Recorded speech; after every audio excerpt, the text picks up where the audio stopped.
भूत प्रेत की रहस्यमय कहानियां हमेशा से लोगों को उत्सुक और डरावनी लगती हैं। ऐसी ही एक कहानी है जो एक छोटे से गांव में घटित हुई थी। कहानी कुछ इस प्रकार है।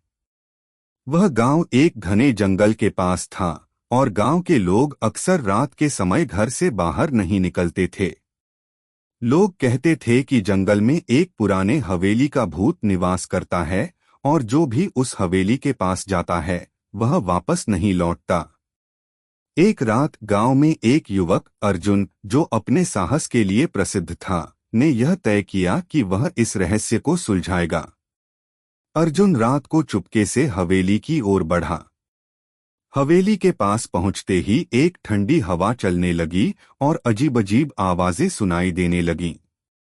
जैसे ही उसने हवेली के भीतर कदम रखा, उसने देखा कि वहां पुरानी दीवारों पर खून के धब्बे लगे हुए थे और फर्श पर किसी का सामान बिखरा पड़ा था। अचानक एक धुंधली आकृति सामने आई और अर्जुन से कहा, तुमने क्यों यहाँ कदम रखा? अब तुम यहाँ से नहीं जा सकते। अर्जुन घबराया नहीं, बल्कि उसने साहस से पूछा, तुम कौन हो और क्यों यहाँ फंसी हुई हो?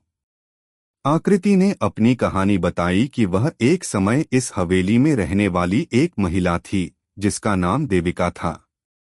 एक रात कुछ चोरों ने उसे और उसके परिवार को मार डाला और हवेली को छोड़कर भाग गए।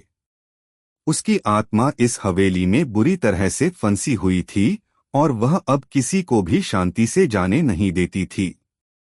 अर्जुन ने देविका से कहा, अगर तुम्हें शांति चाहिए तो मुझे बताओ कि तुम्हारे साथ जो हुआ वह सब मैं सही तरीके से दुनिया को बताऊंगा। काफी समय तक चुप रहने के बाद देविका ने अपनी आत्मा को शांति दिलाने के लिए अर्जुन का आभार व्यक्त किया और कहा कि वह अब उसे जाने दे सकती है।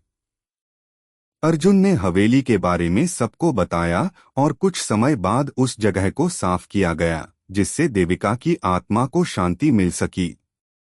इस कहानी ने सबको यह सिखाया कि कभी-कभी आत्माएं अपनी कहानी सुनाने के लिए रहती हैं और अगर उन्हें सही तरीके से सुना जाए तो वे शांति पा सकती हैं।